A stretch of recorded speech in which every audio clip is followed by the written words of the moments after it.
E nós vamos conversar com a coordenadora geral da Campanha Nacional pelo Direito à Educação, Andressa Pelanda. Bom dia, Andressa. Bom dia a todas e todos, tudo bem? Tudo certo.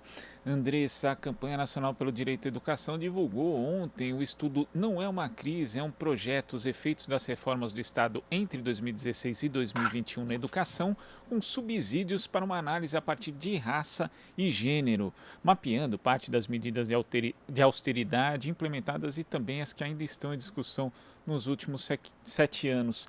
E de acordo com a análise, Andressa, de que forma essas medidas acabaram sufocando as políticas públicas na área da educação, em especial para os grupos populacionais historicamente vulnerabilizados? Esse estudo ele faz parte, na verdade, de uma série, né? A gente lançou faz 2 semanas o caderno 1 dele, que analisa de forma mais abrangente, num guarda-chuva, diversas medidas que são reformas de Estado que têm reduzido o Estado, o papel do Estado para com os direitos humanos, os direitos sociais. E também o direito à educação, que são a PEC, a Emenda Constitucional 95, do teto de gastos, a Emenda Constitucional 109, que foi aprovada recentemente, que controla as despesas públicas, que se propõe a reduzir, né, os gastos públicos sociais, três propostas da Constituição que estão em tramitação também, né, a PEC 13, que desobriga o cumprimento dos gastos mínimos com a educação, então já temos um teto e ainda se propõe flexibilizar o gasto mínimo, a PEC 32, que é a reforma administrativa, que está na pauta muito quente, existe uma luta muito grande das trabalhadoras e dos trabalhadores contra essa PEC, porque deve trazer impacto à estabilidade dos servidores públicos, colocar em risco o princípio da liberdade de cátedra para os professores, né, ampliação da contratação de trabalhadores temporários, enfim, uma série de desmontes para a área do serviço público. E aí, por fim, a última proposta que a gente analisou foi a da reforma tributária, que deve desbalancear também a questão do financiamento para as áreas sociais.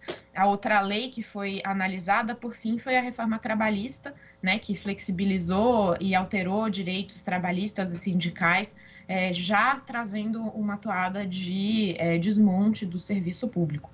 Né? Então, todas essas reformas, a conclusão do estudo mostra que elas não são só isoladas, então, por isso que o título chama Não é uma crise, é um projeto, né? Elas estão em bloco, são complementares nessa proposta de redução do papel do Estado em relação aos direitos humanos e elas provocam um aprofundamento das desigualdades e impactam mais aquelas populações negras, as populações de mulheres, meninas, as populações indígenas, que são aquelas que já estão historicamente excluídas das políticas educacionais e das políticas como um todo.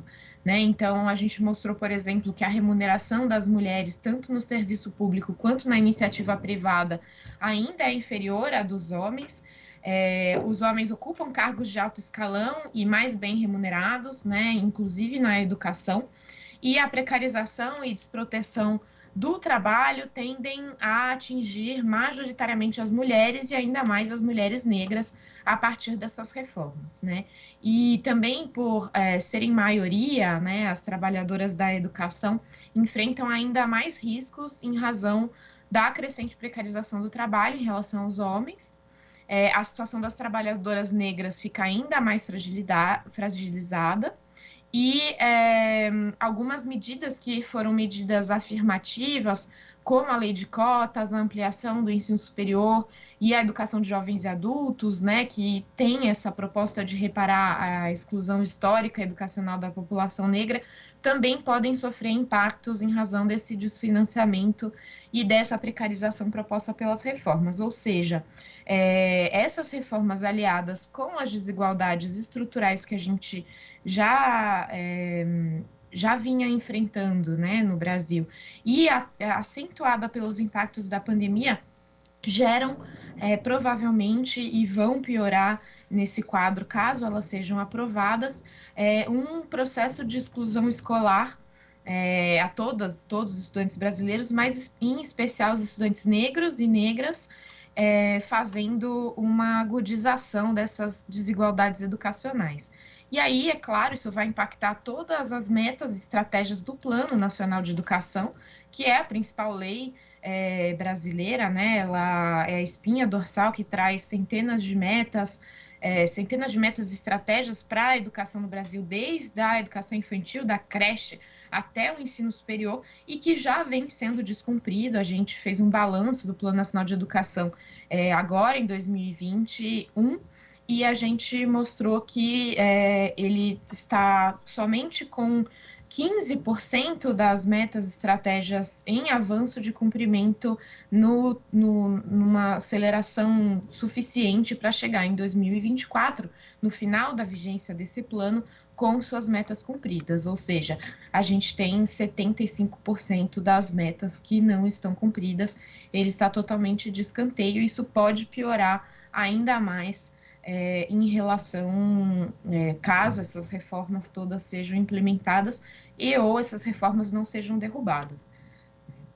É impressionante verificar, né, inclusive listando-se aqui as medidas, Andressa, o quanto se afeta, na verdade, a área de educação, mesmo que não sejam políticas direcionadas para essa área. Como você mencionou, tem a questão da reforma trabalhista, agora em discussão também a PEC 32, a chamada reforma administrativa, que pode prejudicar ainda mais a situação dos trabalhadores na área de educação, em especial as trabalhadoras negras, e pelo outro lado temos também a questão do acesso à educação. Uma medida mais recente, por exemplo, do governo, que é a criação do ainda não se sabe como Auxílio Brasil, substituindo o Bolsa Família, que é um programa que foi fundamental para reduzir a evasão escolar no Brasil. Então isso pode também acabar comprometendo um avanço que foi obtido nos últimos anos e acabar sendo revertido, mais uma vez atingindo um grupo mais vulnerável do ponto de vista socioeconômico. Então essa noção de projeto, na verdade, da Campanha Nacional da Educação nessa série fica bastante evidenciada, Andrés.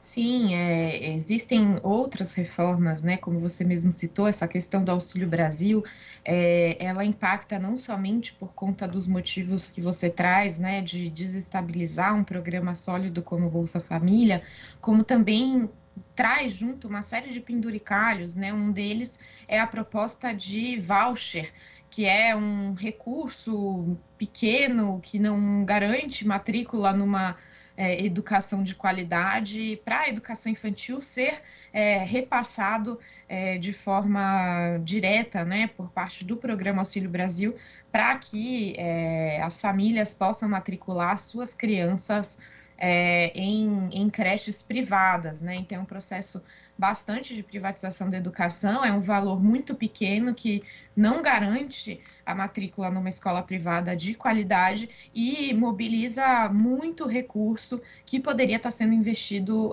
na educação pública, construindo vagas em creche pública com qualidade, né? Então, existe outras ameaças que vêm também com esse Auxílio Brasil, que é justamente nesse mesmo sentido de redução do papel do Estado no direito à educação, né? Então, em vez de construir instituições de ensino públicas, se repassa recurso para instituições de ensino privadas.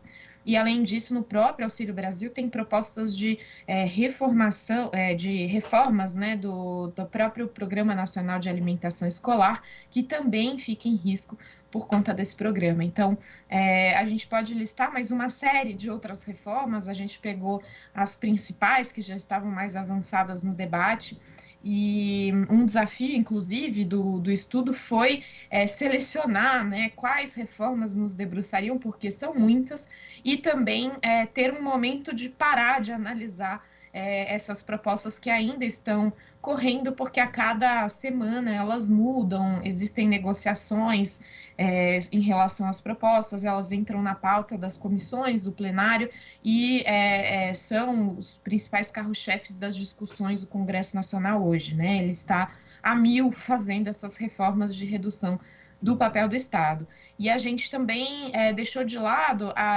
mas a gente pretende seguir essa sequência de estudos, as reformas que foram realizadas na educação, que é a própria reforma do ensino médio, a Base Nacional Comum Curricular, as reformas dos processos de formação de professores, as militarizações das escolas, então uma série de reformas que também apresentam riscos enormes para o direito à educação e que foram feitas nas políticas educacionais. Então, desde o governo Temer, mas o aprofundamento muito forte agora no governo Bolsonaro, a gente tem visto uma série de reformas, e isso não é isolado no mundo. Aqui a situação é mais grave do que vários outros países, mas esse estudo faz parte também de um estudo internacional produzido pela ActionAid Internacional, que analisou as reformas e propostas de austeridade fiscal provocadas pelo Fundo Monetário Internacional, o FMI, e aí tem mais uma dezena de outros países que foram analisados, além do Brasil, nesse estudo internacional. Então, é também uma consequência de propostas internacionais que visam justamente reduzir o investimento público em países em desenvolvimento, em países mais empobrecidos, por parte do Fundo Monetário Internacional. E vale lembrar que muito disso é provocado pelo Consenso de Washington, que foram uma série de reformas que foram produzidas no final da década de 80 e que ainda seguem, apesar de terem sido um fracasso global, ainda seguem em voga, e é o que segue o ministro da Economia no Brasil, ministro Paulo Guedes, que estudou justamente na Escola de Chicago e foi um dos que aprendeu lá na fonte sobre esse tipo de reformas, só que ele não se atualizou, né? Então, a gente segue aqui fazendo políticas que são fracassadas, inclusive em termos econômicos, não só em termos de direitos humanos. E dentro dessa política, né, que é praticada não só por Paulo Guedes, mas também, como você mencionou anteriormente, no governo de Michel Temer, um dos pontos analisados pelo estudo é a Emenda Constitucional 95, chamado Teto de Gastos, né, que congela os gastos públicos por 20 anos. O levantamento até aborda que é a única medida fiscal de tão longa duração no mundo e que, na prática, acaba inviabilizando, entre outras políticas públicas, o cumprimento do Plano Nacional de Educação. E quando a gente vê essa lei do teto de gastos, Andressa, mesmo projetando um governo que tenha uma outra orientação a partir de 2023, ele vai acabar amarrado, né? Porque mesmo, ainda que se consiga uma alteração tributária que aumente a arrecadação e permita o investimento, a lei do teto não permite. Então hoje a gente pode considerar que a Emenda Constitucional 95 é um dos principais, se não principal, inimigo da ampliação dos investimentos em educação? Com certeza. Ela não gera somente o impacto na redução do financiamento para a educação e para outras áreas sociais por ela em si, mas ela também gera uma pressão orçamentária para a redução do investimento em outras políticas. O próprio Fundeb, o Fundo para a Educação Básica, que foi aprovado de forma permanente em 2020, durante sua tramitação, sofreu uma série de pressões para a redução do recurso destinado à educação básica por meio do Fundeb. A gente conseguiu, enquanto sociedade civil, enquanto comunidade educacional, reverter essa situação, foi uma grande vitória, porque justamente o Fundeb conseguiu suplantar a própria Emenda 95, a própria pressão que ela gera, ainda que o Fundeb esteja fora do teto de gastos. Então, ele gera uma pressão sobre várias outras políticas. Por exemplo, na lei orçamentária de 2021, a educação sofreu um corte de 27%, são 13 bilhões de reais de cortes para a área, e a proposta inicial, que sofreu esse corte, já era uma proposta menor do que se necessitaria para a gente conseguir superar os impactos da pandemia na educação. Mas além de ser aquém, ainda sofreu esse corte de 27%, e após a aprovação da lei orçamentária, a educação foi a que sofreu o maior bloqueio pelo governo federal, sofreu um bloqueio de 2,7 bilhões de reais, sendo 1 bilhão já desbloqueado, mas a gente ainda tem 1,7 bilhões desbloqueados, ou seja, a gente tem mais ou menos aí no balanço total 14,7 bilhões ou cortados ou bloqueados para a área da educação. Ou seja, isso é um efeito direto dessas políticas de austeridade, especialmente da Emenda 95, e sim, ela tem vigência, até 2036, porque são 20 anos de teto a partir de 2016, e ela impacta não somente o Plano Nacional de Educação atual, que tem vigência até 2024, como possivelmente o próximo, que seria de 2024 a 2034. Ele também estaria sob esse teto de gastos. Então, são 20 anos de bloqueio orçamentário que vão impactar em retrocessos em direitos humanos em muito mais décadas, porque ele impacta a infância, as adolescências, as juventudes e seus próprios futuros, né? Então, um próximo governo que for assumir precisa levar adiante a discussão de derrubada desse teto de gastos, de reforma disso. Já existem várias ações diretas de inconstitucionalidade tramitando no STF, a Campanha Nacional pelo Direito à Educação, junto com uma série de outras organizações da sociedade civil, somos amicus curiae, né? Então participamos oficialmente dessas ações diretas de inconstitucionalidade, justamente mostrando que a emenda 95 do teto de gastos é inconstitucional, porque ela vai na contramão de todos os preceitos constitucionais de direitos humanos, não só os preceitos para a área da educação, que é o primeiro dos direitos listados na Constituição Federal, né? Então, é preciso urgentemente discutir a emenda 95 e derrubá-la, porque ela vai causar um prejuízo enorme por uma série de décadas, se não uns séculos, para o Brasil. Infelizmente. Andressa, muito obrigado pela sua participação aqui no Jornal Brasil Atual e até a próxima. Eu que agradeço, a gente continua aí em diálogo e lutando contra essas reformas todas, junto com outros setores, não só da educação. Muito obrigada. Gente que agradece. Conversamos aqui com a coordenadora geral da Campanha Nacional pelo Direito à Educação, Andressa Pelanda.